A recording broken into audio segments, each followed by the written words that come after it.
From New Delhi, you're watching DD India News Hour, India's voice to the world. I'm Anil Thomas. Coming up in the next hour. Fierce fighting in Gaza continues. More foreign nationals expected to leave through the Rafa crossing today. India, 27 other nations and European Union signed first international declaration to address artificial intelligence risks. Finance Minister Nirmala Sitharaman to address bicentennial celebration of arrival of Indian origin Tamils in Sri Lanka. Memories of 2011, scars of 2023 in the World Cup fixture at the Wankhede. India bat first and look to keep the winning run going against Sri Lanka.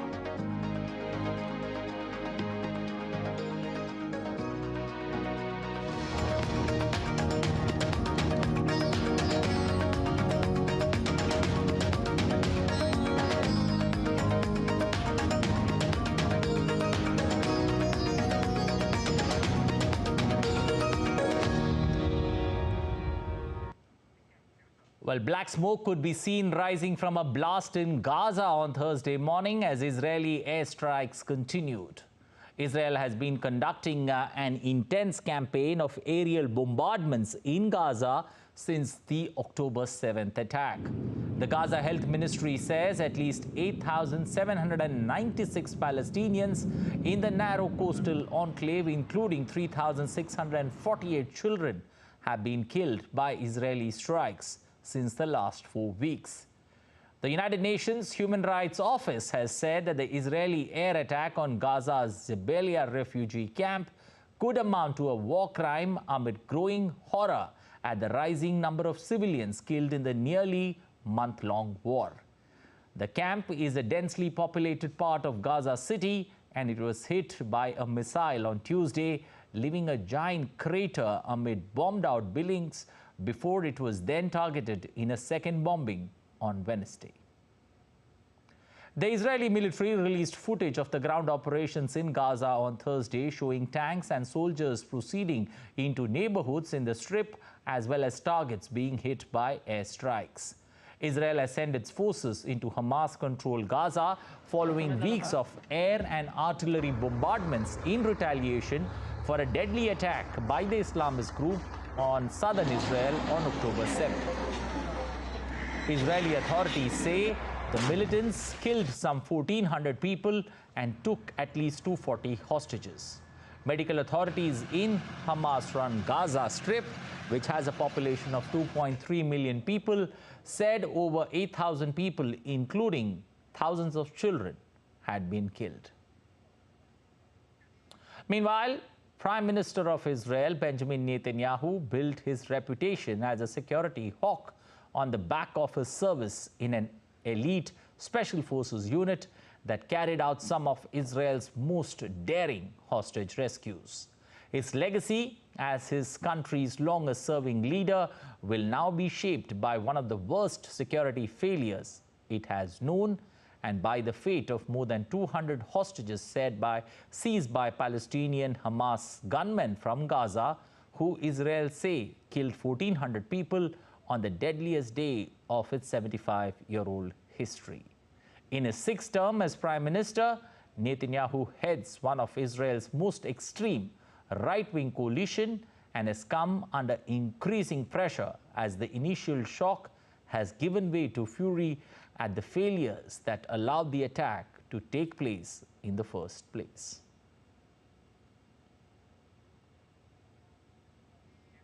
U.S. Secretary of State Antony Blinken is visiting Israel again in less than a month. He plans to meet with Israeli officials, including Prime Minister Benjamin Netanyahu, on Friday to voice solidarity, but also to reassert the need to minimize Palestinian civilian casualties. Blinken will also stop in Jordan, where he will underscore the importance of protecting civilian lives and reiterate U.S. commitment to ensuring Palestinians are not forcibly displaced from Gaza. Blinken will pursue talks led by Egypt and Qatar on securing the release of all the hostages held by Hamas.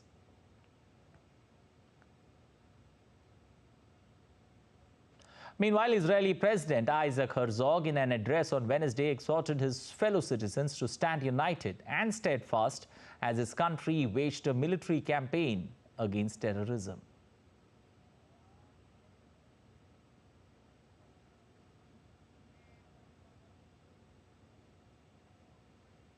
The enemy seeks to kindle hatred between us, between Jewish citizens and Arab citizens.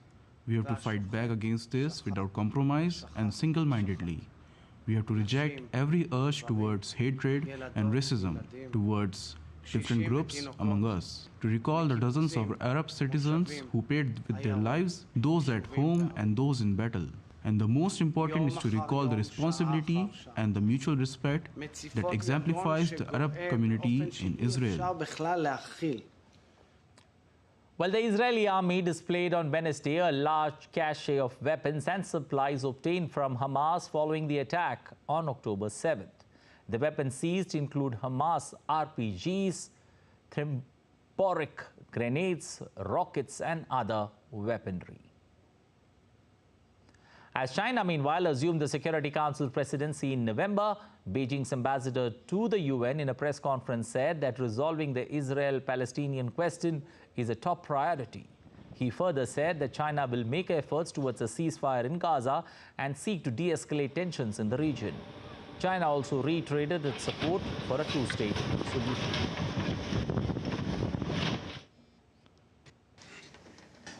The top priority for our presidency and also for the Security Council as a whole currently is to tackle the Israel-Palestinian question, namely the Gaza conflict, which is going on in the Middle East. For the presidency, what we will continue to work is to really to make further efforts to make sure that the Council can play a responsible and meaningful role in particularly calling for ceasefire, protecting the civilians, and avoiding or preventing the further deterioration of the tension and also further humanitarian catastrophes.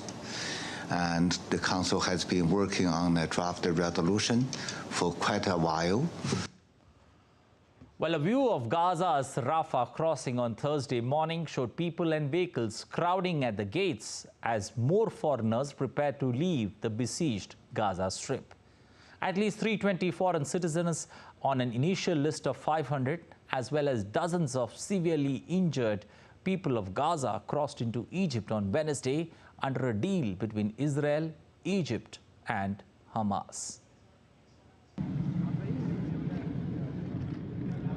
Amid the ongoing conflict between Gaza and Israel, here comes some breather for foreigners trapped in Gaza as Egypt has opened its Rafa crossing for the first time since the war began. These are the visuals of Gaza's Rafa crossing on Thursday. People and vehicles crowding at the gates as more foreigners prepare to leave the besieged Gaza Strip. Dozens of injured people were transported to Egypt through the Rafa crossing. These injured require advanced medical treatment and some major operations. Now they are being transported to the Egyptian side. Passport holders from Australia, Austria, Bulgaria, the Czech Republic, Finland, Indonesia, Italy, Japan, Jordan, the United Kingdom and the US are being evacuated. Australia's Foreign Minister Penny Wong confirmed that approximately 20 Australians were among the first to depart Gaza. I can confirm that overnight Australian time, 20 Australians plus 2 family members and a permanent resident were able to cross the border at Rafa out of Gaza into Egypt. US President Joe Biden thanked the American leadership. Today, thanks to concerted American leadership, we're in a situation where safe passage for wounded Palestinians and foreign nationals to exit Gaza has started. Humanitarian aid is also reaching people. A few aid trucks made their way into Gaza through the Rafah crossing. However, despite recent increase in the delivery of supplies, the number of aid trucks entering the enclave remains limited. Well, DD India correspondent Sarah Coates joins us from Tel Aviv in Israel. Good afternoon, Sarah. Looking at the conditions at this point of time, Israel has broken through Hamas' frontline defense. That's the report that we're getting. What's the update from the ground, especially when it comes to this armed conflict entering its 4th week? Yeah, well, look, that certainly is what the Israeli forces are saying. They've said that they've made significant gains in the Gaza Strip, pushing deeper into the coastal enclave, with a military commander coming out late last night to say troops are waiting at the gates of Gaza. Now, we did just have an update from the Israeli military in the last hour or so to say that the number of soldiers, Israeli soldiers, that have been killed since this ground operation began has now risen to 17. And look, we've heard from the Prime Minister Benjamin Netanyahu. He said that this will be a long and a hard war. This has also been echoed by the Defence Minister Yoav Gallant, who basically said the same thing as Netanyahu, but added, "We will win." Now, look, these are casualties, are unfortunately what can be expected during such a conflict or such a ground operation that we're seeing, given that it is hand-to-hand combat. And, Hamas has these tunnels right under the Gaza Strip. It has released pictures showing its fighters popping out of little holes in the ground and then engaging with Israeli troops, while Israel's also released pictures of its own showing troops going through these destroyed neighbourhoods with tanks and also backed up by bulldozers, along with jets in the sky. So look, it certainly is a war that we can expect to drag on for some time, as Israel says it will get to its goal, and that is defeating Hamas and wiping it out of the Gaza Strip completely. Okay, Sarah, how does one take a look at what Joe Biden said, especially the urge for humanitarian pause in the Israel-Hamas war when it comes to freeing hostages?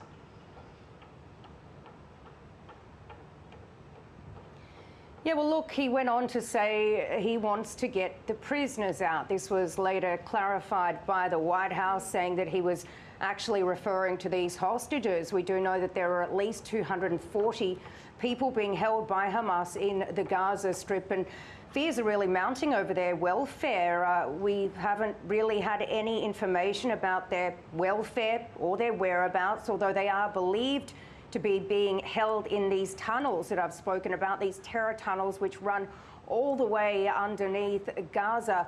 And look, there have been protests right across Israel every single day, including here in Tel Aviv, with people demanding the government do more to bring these people home and focus less on its military ambitions in the Gaza Strip. Now, look, the US has still fallen short of demanding a ceasefire, but many other countries have, including Arab nations surrounding Israel and a number of Latin American countries who have now pulled their diplomats, while Bolivia has gone a step further, severing ties with Israel that were only recently re-established back in 2020. Sarah, quick word on those people allowed to leave Gaza through the Rafa crossing. Is it only going to be foreign nationals with foreign passports that get the exit point, or do they also allow people locally there, in need of medical emergencies, getting a window to exit through the Rafa crossing? Well, look, there's been a lot of chaos, a lot of confusion. We do understand the border crossing is partly open as of now. It's around 10:30 local time here on the ground. But going off what we saw yesterday, we saw around 320 foreign nationals evacuated through that crossing into Egypt, around 72 or so very injured Palestinians. We don't have any word on whether more residents from Gaza, injured Palestinians, will have exit out of there today. But the Egyptian Foreign Ministry has just put out a statement a little while ago saying that it is working to evacuate 7,000 foreign citizens from 60 different countries, with the US also saying that its citizens are looking likely to get out today. So this is certainly a very developing situation, and one that will want to be addressed very soon, given that these people have been waiting down there at the Rafa crossing for almost a month. Okay, Sarah, looking at what the Pope said, especially a two-state theory or a two well-defined state theory that he speaks about as a wise solution. He's spoken about it before too. Do you see in this present context, this particular line that Pope Francis has taken, holds a lot of meaning and a lot of significance? Well, look, right now the focus from Israel is defeating Hamas. We've heard many calls for a two-state solution. This is something, of course, that will be addressed once this conflict comes to an end. We don't know how long it will drag on for, but look, calls are really mounting for a Palestinian state. This is something that has been talked about for a very, very long time now, and something that hasn't materialized. So look, it is yet to be seen what will happen, but right now it certainly seems that the focus from Hamas and also the focus from the Israeli military is fighting. Okay, we'll leave it there. Thank you. Appreciate you joining us. Week 4 of that Israel-Gaza armed conflict, and more updates and more news follows on that particular story. Well, still to come on DD India News Hour. Countries at UK Artificial Intelligence Summit pledge to tackle potentially catastrophic risks. Russia bombarded 118 Ukrainian towns and villages in 24 hours. Kyiv urged troops to resist burnout as Russian attacks intensify. Finance Minister Nirmala Sitharaman on a 3-day visit to Lanka to attend the NAM 200 event in Colombo.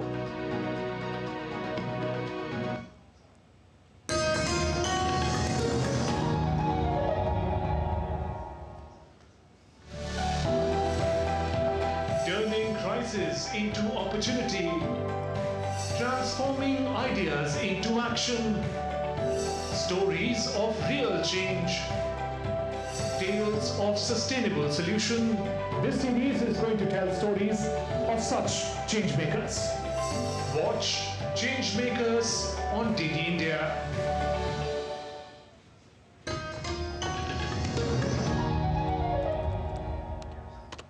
Welcome back. You're watching DD India News Hour. I'm Anil Thomas. Moving to other international stories, India, along with 27 other countries and the European Union, signed a declaration at a meeting in the United Kingdom pledging to work together to assess the risks associated with artificial intelligence. The UK government on Wednesday issued a statement titled the particular declaration, which was signed by delegates from the 28 participating nations, including the European Union, and issued a dire warning about the threats presented by the most sophisticated frontier artificial intelligence systems. The PARC declaration that's also noted the importance of AI systems in various domains of daily routine like housing, employment, transport, education, health, accessibility, justice, and added that the use is likely to see an upward trend. The AI risk will be addressed on both national and international levels and will lay emphasis on identifying AI safety risks of shared concern and building a shared scientific and evidence-based understanding of these risks. Earlier, Vice President of the United States, Kamala Harris, met the British Prime Minister Rishi Sunak at 10 Downing Street on the sidelines of the AI Safety Summit in London on Wednesday. The two leaders discussed support for Israel's right to defend itself and the urgent need to increase the flow of humanitarian aid into Gaza. The two leaders also discussed working together on artificial intelligence and continued support for Ukraine. In a speech at the US Embassy in London, Kamala Harris spoke on the dangers AI could pose for individuals and the Western political system. The United States on Wednesday announced plans to establish a new AI safety institute which will assess potential risks. Britain similarly announced a similar initiative last week.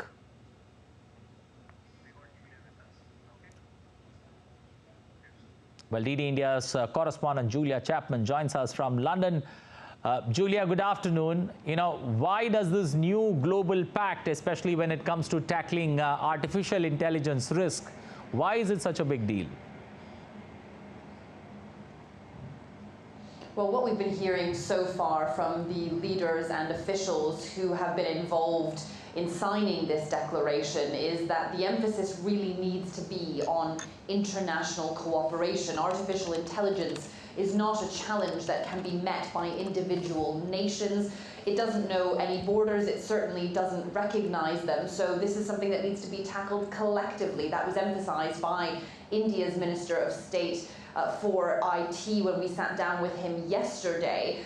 Really this idea that all countries need to come together to research artificial intelligence and what it will mean for the future, what the risks are involved, as well as the opportunities. And although this particular declaration didn't focus on any kind of international regulatory body, it did suggest that there would have to be more close cooperation when it comes to different countries tackling this particular challenge of the future. We've seen a lot of different attempts or efforts towards regulation in individual countries, but this could be paving the way for a broader approach from different countries around the world, including the US and China, both of whom signed this declaration.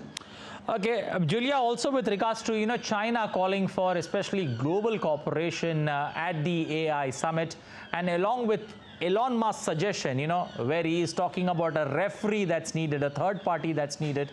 How does one make semblance of all this? Well, certainly there are different approaches. There are voices like Elon Musk who said that there needs to be a third-party referee, suggesting that stronger regulation is needed in order to ensure that AI is being developed safely by technology companies.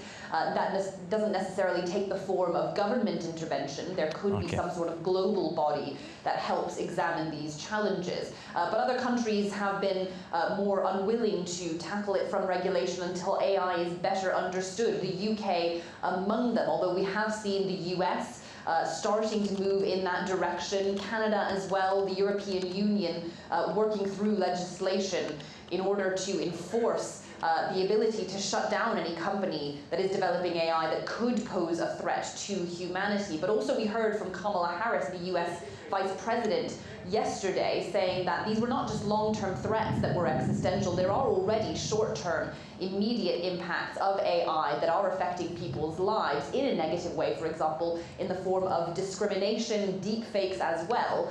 So certainly we are seeing a range of different approaches, but the idea from this summit is to bring the relevant voices together and start working on a common approach. Sara, India has especially moved the digital, especially the needle when it comes to digital economy fast and quick. And the minister spoke about digitizing almost 20% of GDP by 25-26. Do you see the targets set possible for India to achieve?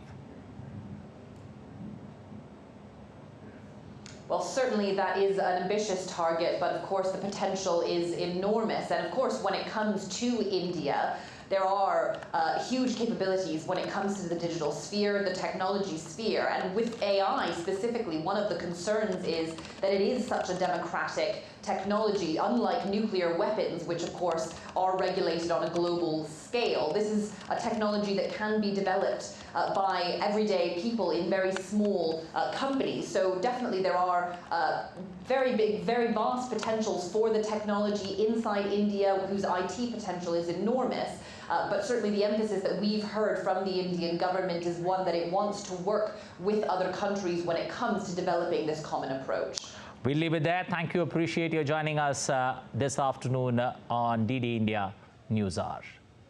Moving forward, meanwhile, India says the future of artificial intelligence needs to be shaped by countries coming together for the collective good. Rajiv Chandrasekhar, the Minister of State for Electronics and Information Technology, says government don't have to choose between innovation and regulation, but trust is essential. Rajiv Chandrasekhar speaks with DD India's Julia Chapman on what India hopes to achieve from the event. We've heard a lot today about the need to balance innovation with regulation. Where does India stand on that? No, I don't think this is a binary that we need to choose between innovation and regulation. Our Prime Minister in our country is very clearly invested in acknowledging that governments of democratically elected countries like ours have a primary duty to the safety and trust of our citizens, whether that's law and order in the real world or safety and trust on the internet and vis-a-vis these new technologies. So we will certainly keep safety and trust of our citizens as our goal, and we will ensure that any platform, AI or otherwise, are accountable for any harm that the platform causes to our citizens. And when it comes to protecting citizens, do you believe that that is more of a national project, or should there be international regulation? Look, we must also accept that the internet, the way the world of tech today exists, there are no borders. And so even if I in India have these great laws and great regulations, the crime or the harm can be perpetrated in another jurisdiction. The victim could be in India or vice versa.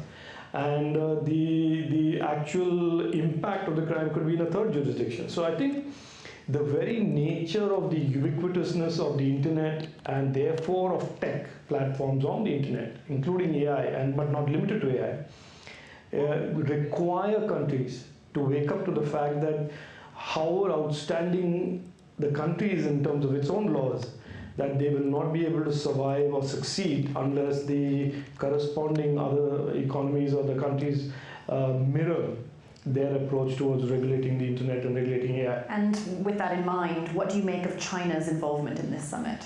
Look, I think there's no disputing the fact that China is a major presence in tech, a major presence in AI. They have their ambitions.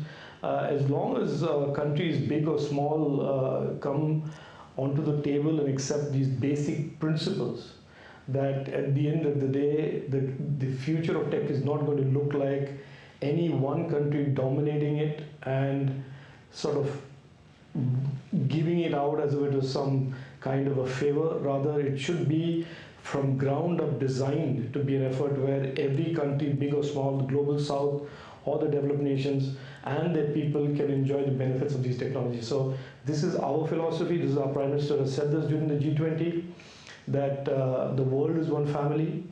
Our own conduct about DPIs, the digital public infrastructure, is the one that says that innovation should be accessible even to the global south.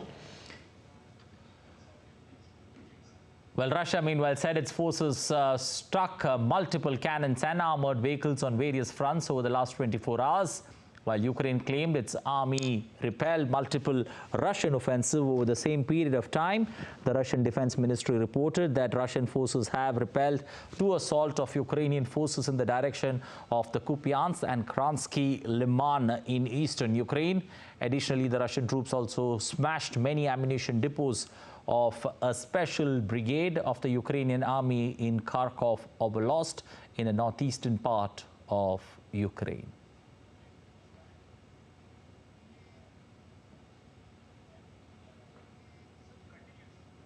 Ukraine's military, meanwhile, has said that the Russian forces are trying to regroup and recover their losses near the eastern Ukraine city of Advika before trying to press on with attacks to try and encircle the besieged settlement.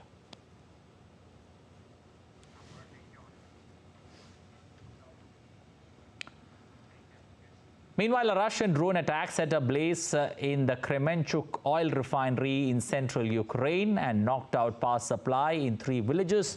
The fire at the Kremenchuk refinery was quickly put out. The extent of the damage was still not clear. Meanwhile, Ukrainian forces have repelled Russian attacks in frontline sectors in the east and northeast. Ukraine's Air Force said that the air defense shot down 18 of the 20 drones and a missile fired by Russia overnight before they reached their targets in an attack.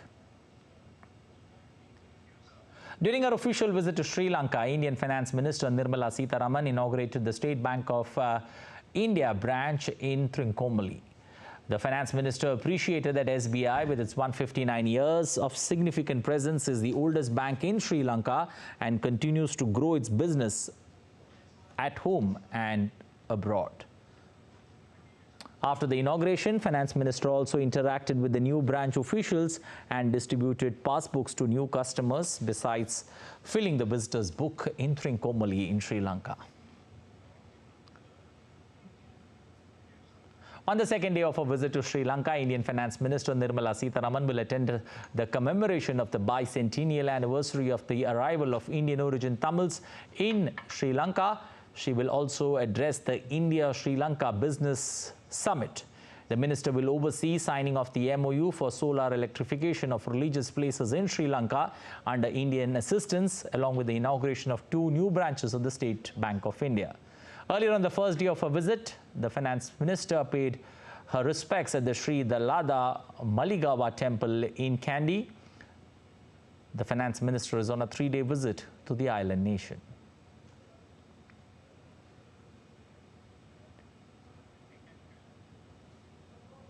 U.S. Secretary of State Antony Blinken and Defense Secretary Lloyd Austin will meet with their Indian counterparts later this month in New Delhi to discuss concerns and developments in the Indo-Pacific region. The meeting with India's Foreign Minister Dr. S. Jaishankar and the country's Defense Minister Rajnath Singh comes amid tensions between the United States and China in the Indo-Pacific region. Secretary will meet with Prime Minister Netanyahu and other leaders of the Israeli government to receive an update on their military objectives and their plans for meeting those objectives. He will reiterate U.S. support for Israel's right to defend itself in accordance with international humanitarian law and discuss the need to take all precautions to minimize civilian casualties, as well as our work to deliver humanitarian assistance. In his meetings in Jordan, the Secretary will also underscore the importance of protecting civilian lives and our shared commitment to facilitating the increased, sustained delivery of life-saving humanitarian assistance to civilians in Gaza, the resumption of essential services, and ensuring that Palestinians are not forcibly displaced outside of Gaza. He will also reaffirm the U.S. commitment to working with partners to set the conditions for a durable and sustainable peace in the Middle East, to include the establishment of a Palestinian state that reflects the aspirations of the Palestinian people in Gaza, in the West Bank. And of course, he will continue to discuss the ongoing work to secure the release of all hostages. Well, still to come on DD India News Hour. 2 killed and dozens injured in clashes in Bangladesh between anti-government protesters and security forces. India's GST revenue for October 2023 hits the 2nd highest record amidst global recession fears. And severe air quality alarm in Delhi and the National Capital Region amid farm fires that continue to surge.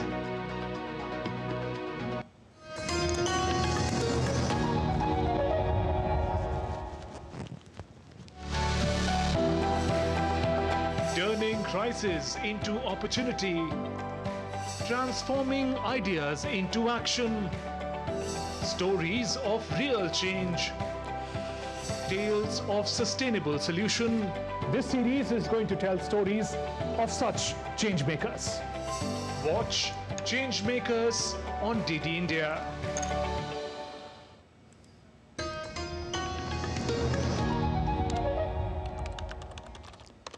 You're watching DD India News Hour. I'm Anil Thomas. A quick recap of the headlines. Fierce fighting in Gaza continues. More foreign nationals expected to leave through the Rafa crossing today.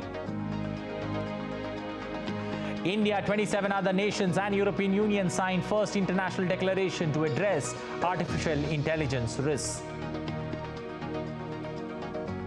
Finance Minister Nirmala Sitharaman to address bicentennial celebrations of arrival of Indian origin Tamils in Sri Lanka.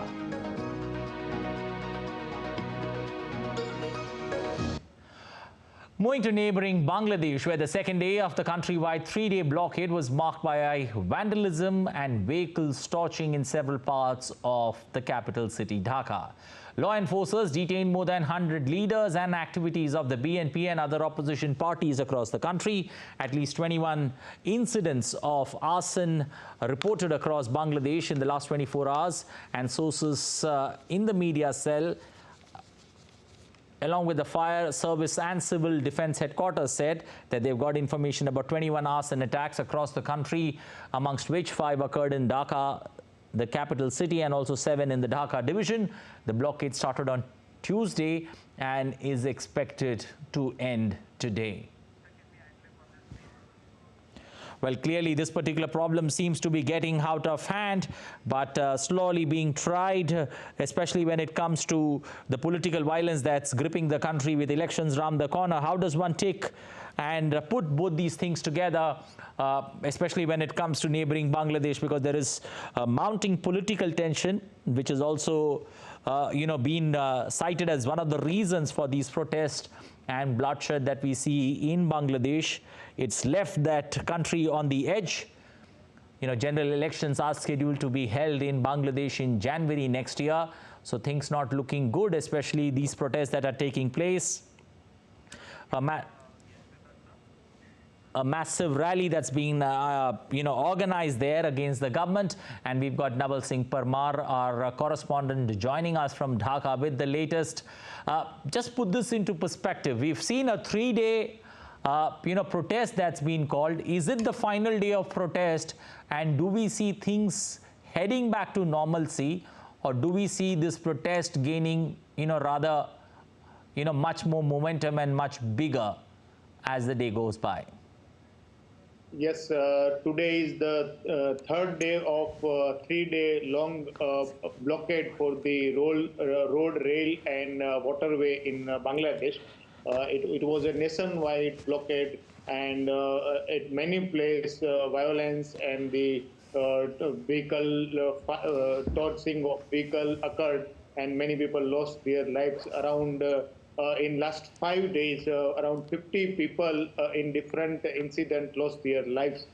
As far as the current situation in Bangladesh is that today I went into the city. In city area there is a little bit normalcy in traffic, but there are some pocket in Dhaka where today morning there were a torching of a vehicle had occurred. Okay. And still long distance buses from Dhaka and the other major city of Bangladesh to the district place or within intercity are not in operation. Okay. And the latest development that I seen today is that RMG worker, a ready-made garment worker, they were agitating since many days for their wage hike, and they were on street. But since this blockade declared by the opposition party and like-minded other parties,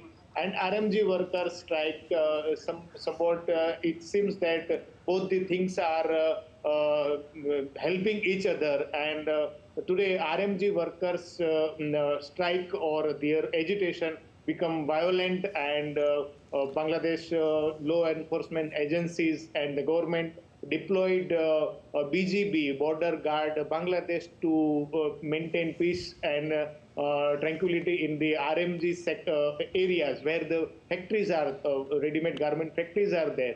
And there are many incidents occurred in Gazipur and Sawar area, which is predominantly a RMG or ready-made garment factory. And there the situation is not in good condition. Okay, so, Mr. Parmar, is this a political opposition, especially when it comes to the BNP, that's the Bangladesh Nationalist Party, a strike that they had called, having rather, many other offsets that have now joined, because it looked more like a political protest in the first 3 days, but do you see it gaining larger proportion and, becoming difficult for the government to manage?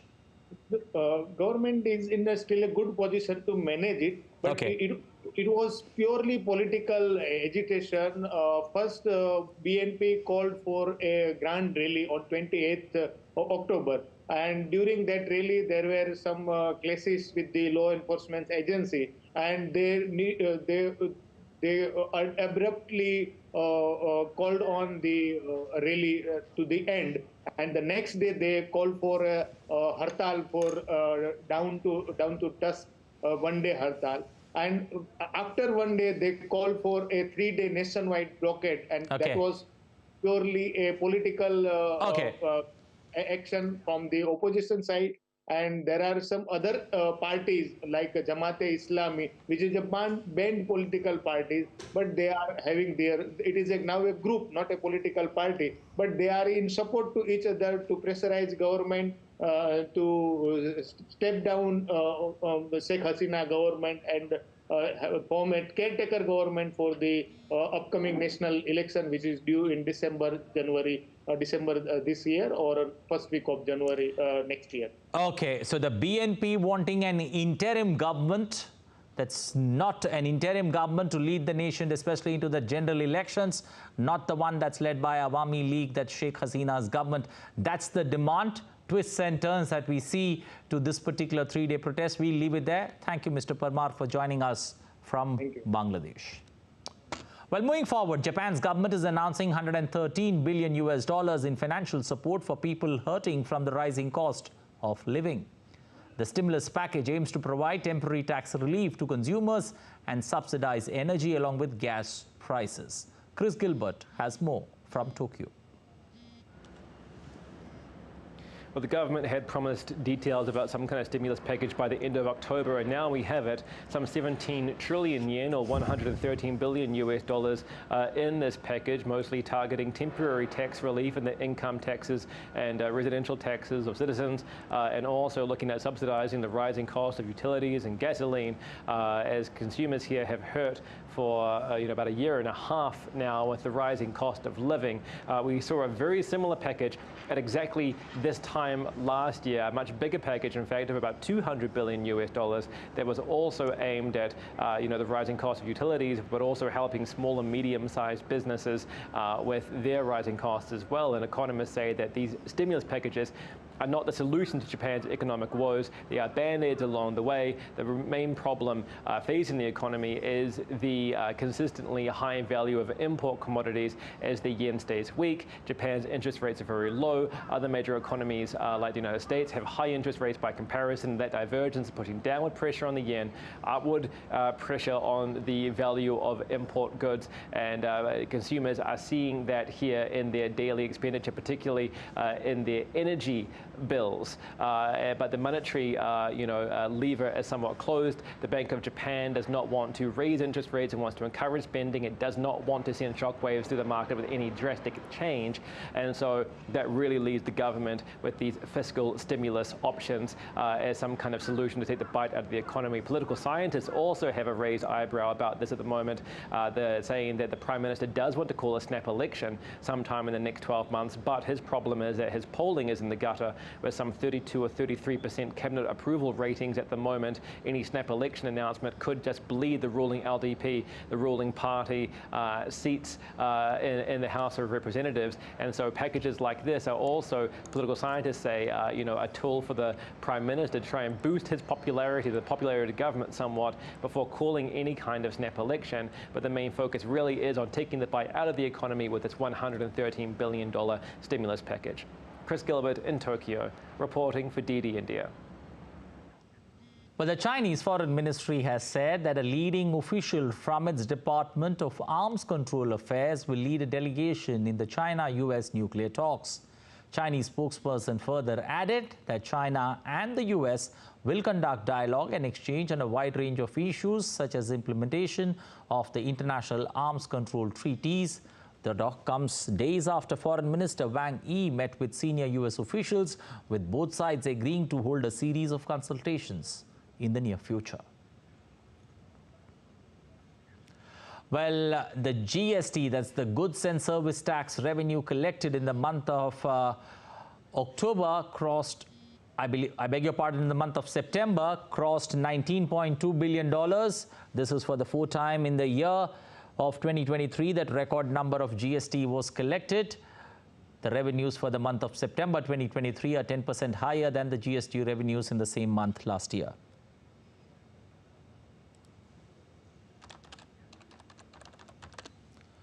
Well, India's Education Minister Dharmendra Pradhan visited Hub 71, a globe tech startup ecosystem in Abu Dhabi. During the visit, the minister met with startups, investors, and other stakeholders in the tech ecosystem.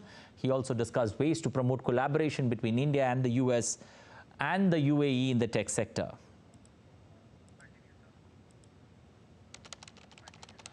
Pradhan's visit to Hub 71 is a sign of India's growing interest in the UAE tech sector. The visit is expected to lead new initiatives and also partnerships that will benefit both countries. Hub 71 is a leading tech startup ecosystem in the Middle East and North Africa region. It provides startups with access to co-working spaces, mentorship, funding and other resources to help them grow and succeed.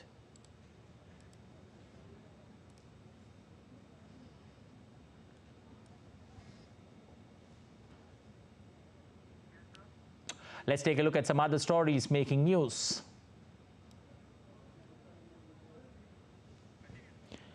The King of Bhutan is set to visit India from the 3rd to the 10th of November. His visit includes meeting with Indian Prime Minister Narendra Modi, External Affairs Minister Dr. S. Jaishankar, and visits to the states of Assam and Maharashtra.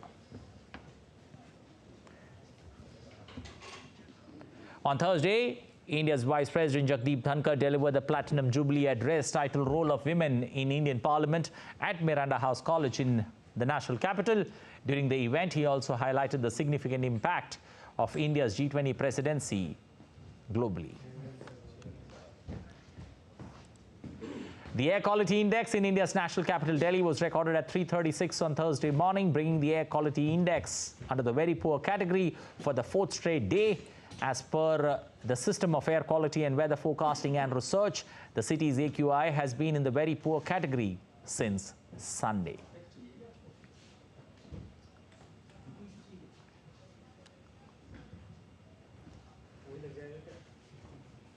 Still to come on DD India News Hour.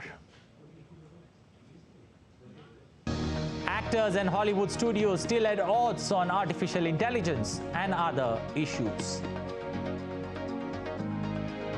Asian markets cheer, and so does Indian markets as Fed decides to hold rates. The World Cup, the Wankhede and the Lankans. That's a compelling, resonating familiarity to the World Cup game today between India and Sri Lanka.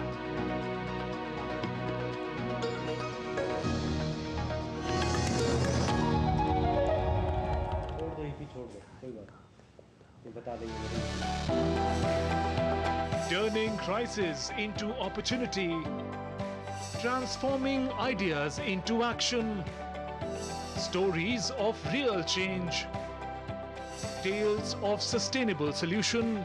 This series is going to tell stories of such change makers. Watch Change Makers on DD India.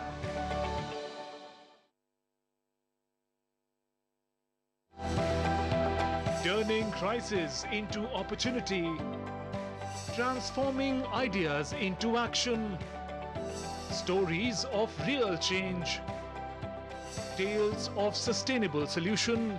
This series is going to tell stories of such change makers. Watch Change Makers on DD India.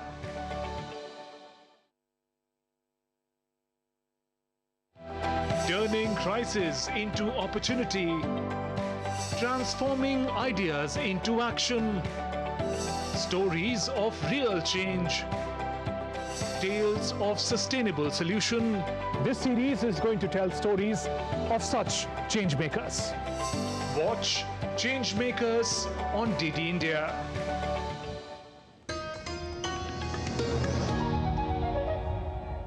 You're watching DD India News Hour. I'm Anil Thomas. Moving forward, Hollywood actors and union are still far away from any concrete deal. New challenges include issues related to artificial intelligence. It's 111th day of strike. Negotiations between Hollywood actors and major studios have once again failed, as concern over artificial intelligence and other issues remain. The union has been seeking limits on how studios can use generative AI technology in making movies and shows. I've been doing negotiations for SAG-AFTRA for over 2 decades at this point. I've never had a situation like this. I've never had a situation where the CEOs are down in the room. And so this is unprecedented on so many different levels, and we're trying to make sure we get a deal that matches that. The demands behind the first Hollywood strike in 15 years include higher compensation for writers across the board. They're also seeking increases for the pension plan and health fund. We will not give up. We will not surrender. We will not be deterred from fighting for what actors, SAG-AFTRA members deserve, and we will be out here delivering that message, not just to this streamer, but at all of the studios here, New York, around the country, and our negotiating committee and the staff who stand by them. We will stand strong with our members in solidarity, and we will do it because one day longer, one day strong. Actors fear that they may have been replaced by digital performers and that their likeness may be used without their permission. The dual strike shut down most scripted production in the US, keeping the thousands of crew members out of work and cost the California economy at least $6 billion. Prasar Bharati for DD India. Well, Asian shares and bonds extended a global rally on Thursday. Hong Kong's benchmark Hang Seng Index gained 1.06%, while the Shanghai Composite Index, the South Korea's benchmark, the Korea Composite Stock Price Index, opened up 1.67%.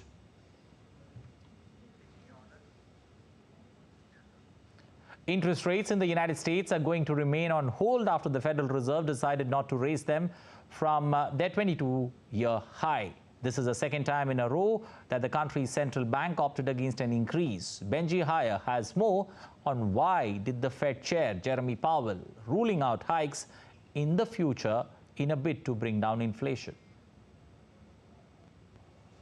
No change, a pause again by officials in the nation's capital. Following 11 straight rises from March of last year, interest rates will stay between 5.25 and 5.5%, where they've been since July 2023. The Federal Open Market Committee essentially waiting to see if its strategy to contain inflation is actually working before it considers tightening monetary policy even more. Its decision, a unanimous one to maintain current rates, coming at a delicate time for the US economy and global financial markets more widely. War in the Middle East, warnings of oil price volatility, and also a recent bond market sell-off, all of these complicating the outlook.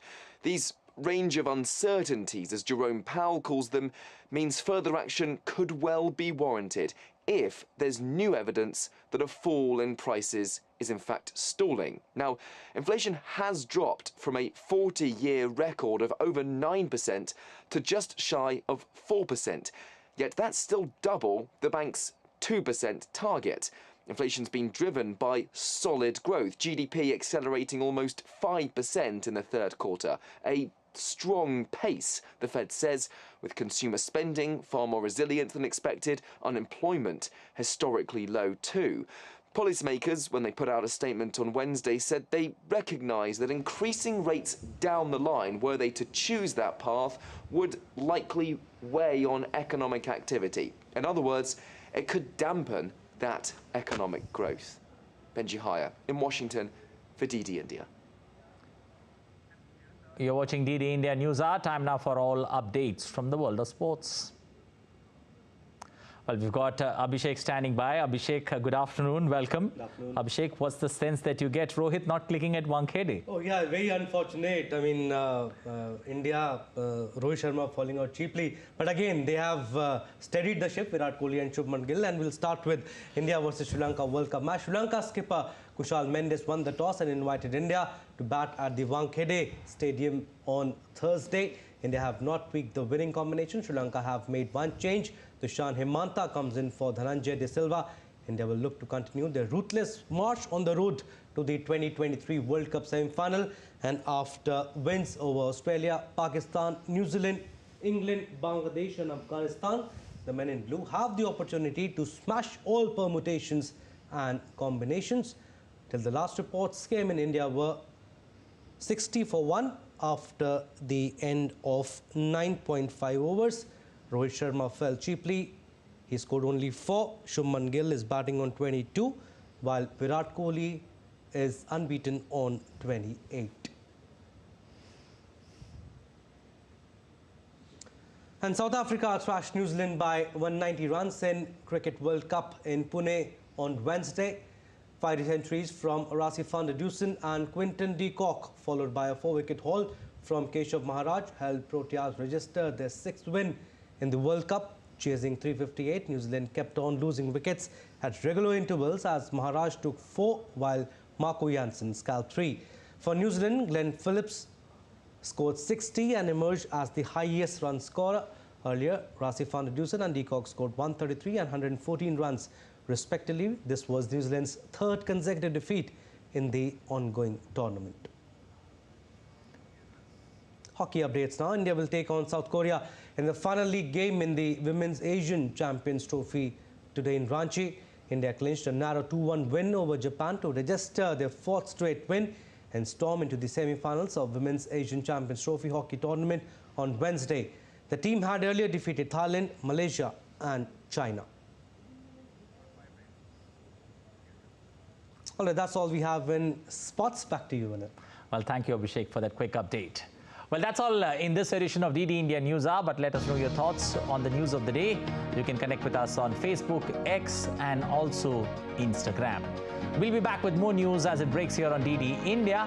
I'm Anil Thomas. From all of us here in Delhi, thanks for watching DD India News Hour.